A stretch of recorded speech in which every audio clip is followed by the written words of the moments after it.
Kakinada rural నియోజకవర్గంలో జనసేన అభ్యర్థి పంతం వెంకటేశ్వరరావు నానాజీ ప్రచారంలో దూసుకుపోతున్నారు. అందులో భాగంగా ఎమ్మెల్యే అభ్యర్థి పంతం వెంకటేశ్వరరావు నానాజీ సతీమణి పంతం అరుణ, కాకినాడ మాజీ మేయర్ సుంకర పావని తిరుమల కుమార్, మాజీ కార్పొరేటర్ పేరాబత్తుల లోబాబు ఆధ్వర్యంలో పార్టీ నాయకులు, కార్యకర్తలు, వీర మహిళలు ఇంటింటా ప్రచారం నిర్వహించారు.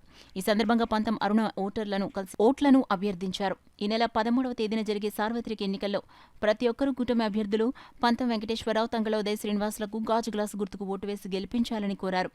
ఈ కార్యక్రమంలో కోఆర్డినేషన్ కమిటీ సభ్యులు Yalla Chakravarthi, YV Chalapathirao, Janasena ward in charge Guttamukkala Srinu, Janasena కార్యకర్తలు, వీర మహిళలు, నాయకులు, స్థానిక పెద్దలు పాల్గొన్నారు.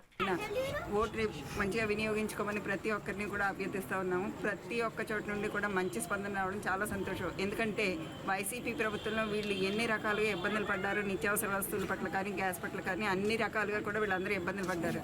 ఈరోజు మనం తెలుగుదేశం, అదేవిధంగా జనసేన, బీజేపీ మేనిఫెస్టో చూసుకున్నట్టయితే మరి ఆ మేనిఫెస్టోలో ప్రతి ఒక్క మహిళ, ప్రతి ఒక్క కుటుంబం కూడా ఆర్థికంగా మంచి బాగా బాగుపడే పరిస్థితి ఉంది. కాబట్టి ప్రతి ఒక్కరు కూడా ముందుకు రావడం, అదేవిధంగా ఫస్ట్ ఓటు కంపల్సరీ జనసేనకి గ్లాసు గుర్తుకి వేస్తామని చెప్పడం చాలా సంతోషం.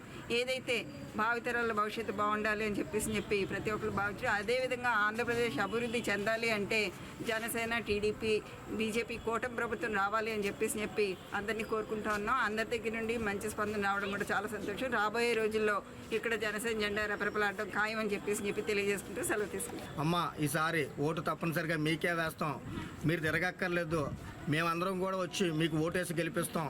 అలాగే చంద్రబాబు నాయుడు గారు, పవన్ కళ్యాణ్ గారు తీసుకున్న నిర్ణయం కూడా ఏదైతే రాష్ట్ర భవిష్యత్తు దృష్టిలో పెట్టుకుని తీసుకున్నారో ఆ నిర్ణయానికి మా వంతు మేము కూడా ఓటు రూపంలో మద్దతు ఇచ్చి దాన్ని మేము నిలబెడతామని చెప్పేసి ఈరోజు ప్రజలు చెప్పడం జరుగుతుంది.